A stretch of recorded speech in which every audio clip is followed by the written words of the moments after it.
비하인드 뉴스를 시작하겠습니다. 이성대 기자가 나와 있습니다. 첫 키워드를 열어보죠. 네, 첫 번째 키워드인데요. 자, 정치는 그렇게 하는 게 아니다라고 이야기가 있습니다. 예. 자, 이정현 대표의 오늘 급작스러운 국감 복귀 선언 상당히 새누리당 어수선하게 했는데 의원총회에서 이 대표의 리더십을 비판하는 불만들도 쏟아져 나왔습니다. 예. 아무튼 일단 이 대표의 제안은 받지 않았습니다. 그 국감 복귀하자는 제안을.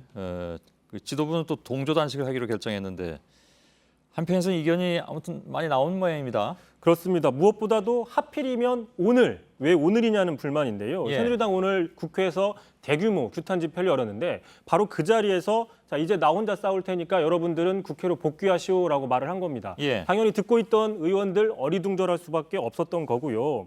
자, 최다선인 서청원 의원도 불쾌감을 드러냈습니다. 오늘 이렇게 이야기를 했는데요.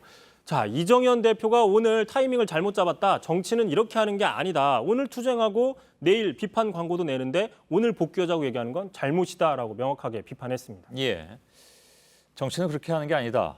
이거 이제 그 명분도 없고 타이밍도 맞지 않는다. 뭐 이런 뜻으로 그러면 읽어야 될 것 같군요. 그렇습니다. 또 게다가 왜 혼자서 결정을 하느냐는 불만도 많습니다. 예. 앞서서 단식 농성도 혼자 결정을 했었거든요. 그랬다면서요? 예. 그래서 이제 몇몇 의원들한테 제가 물어봤더니 이렇게 얘기를 했습니다. 자, 이번 사태는 철저하게 원내 문제인데 단식을 하더라도 원내대표가 해야지 왜 당대표가 나서냐. 게다가 마지막에 써야 될 카드를 왜 처음부터 꺼내냐는 불만들이 분명히 있었습니다. 예. 그런데 오늘 회군 결정도 또다시 혼자 결정을 내렸습니다. 그러다 보니까 그 원내 사령탑도 상당히 예민한 반응을 보였는데요. 자, 정진석 대표 이야기 한번 들어보시죠. 예. 그 의장도 지금 협상 파트너가 원내대표라고 얘기하지 않습니까? 이정현 당대표의 충정은 10분 이해합니다만 자, 정진석 원내대표 입장에서는 지금 국회 문제니까 본인이 나서서 주도권을 가지고 해결을 해야 되는데 왜 대표가 이슈를 다 가져가느냐는 좀 마뜩찮은 측면이 있다는 거에 깔려 있는 거고요. 예. 특히 지금 이 대표의 급작스러운 어떤 입장 변화에 청와대와 연관돼 있지 않느냐라는 의구심들도 나오고 있는데 왜 그러냐? 아까 김성태 의원한테 비슷한 질문을 하긴 했는데 아니라고 그렇죠. 딱 얘기하던데요. 뭐 그거 그렇지만 또 야권에서는 그런 의구심이 나오는데 왜 그러냐? 오늘 스스로 이 대표가 이런 이야기를 했기 때문입니다. 직접 들어보시죠. 내가 오늘 이 자리에서 정말 처음 얘기합니다. 대통령님하고 제가 필요할 때 하루에도 몇 번 통화도 하고 때로는 이틀에 한 번씩도 통화도 하고 필요하면 저는 대통령님께 전화 드려서 말씀을 드립니다. 예. 하긴 뭐 제가 그 질문을 김성태 의원한테 한다는 건 좀 우문일 수도 있습니다. 김 의원이 잘 모를 테니까요. 예. 자, 오전 토론회에서 저 발언을 하고 오후 집회에서 복귀 결정을 내렸기 때문에 그래서 그런 분석이 나온다 이렇게 봐도 되는 건가요? 그렇습니다. 예, 알겠습니다. 다음 키워드는요? 네, 두 번째 키워드인데요. 자, 세월호나 미르나.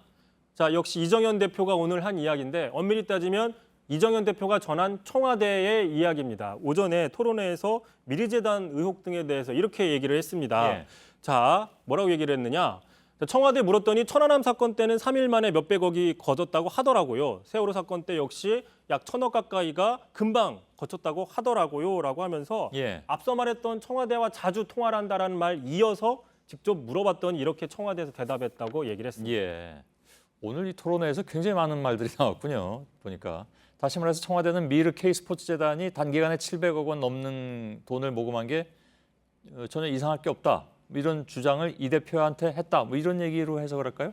그렇기 때문에 이 대표도 그 의견에 동의하기 때문에 저런 이야기를 토론에서 했다고 볼 수 있는 건데 예. 자, 당장 하지만 세월호 학생들이나 천안함 희생 군인들을 어떻게 미르재단, K스포츠재단과 비교를 하는 거냐.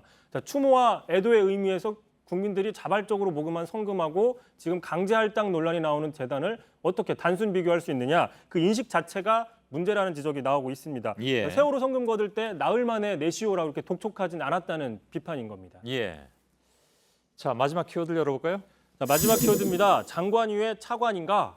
자, 오늘 새벽 1시까지죠. 교문위 국감이 문체부 국감 이어졌는데 취임한 지 얼마 안 된 조윤선 장관보다는 그 김종 제2차관에게 질의가 집중이 됐는데 태도 논란이 있었습니다. 예. 자, 더민주의 안민석 의원이요. 대통령 아프리카 순방에 따라간 K스포츠단의 태권도 팀 담당업체 대표가 다름 아닌 김종 차관의 고교 동창이다라는 의혹을 제기하니까 김종 차관이 물러서지 않고 대응을 했는데요. 잠깐 보시죠. 예.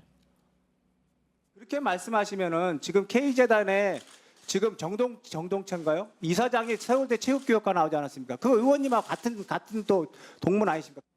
예. 그 국감 중에 나온 여러 가지 의혹에 대한 질문에 대해서 보도자를 따로 내서 또 논란이 되던데 대개 이제 국감에서 나온 얘기는 그 자리에서 답변하고 그러는 거죠. 그렇습니다. 그래서 국회의원들이 상당히 좀 격앙된 모습을 보였는데요. 예. 무엇보다도 그 국감 반박 보도 자료를 조윤선 장관을 거치지 않고 차관 차원에서 단독으로 냈다고 해서 또 논란이 되고 있습니다. 그런가요? 예. 자, 김종 차관은요, 2014년에도요 대정부 질문에서 최순실 씨 딸 승마 의혹이 제기되자 반박 보도 자료를 이례적으로 낸 적이 있었습니다. 예. 그래서 키워드가 없어졌습니다만 아무튼 실세 차관인 모양입니다. 흔히 얘기하는 이성대 기자였습니다. 수고했습니다.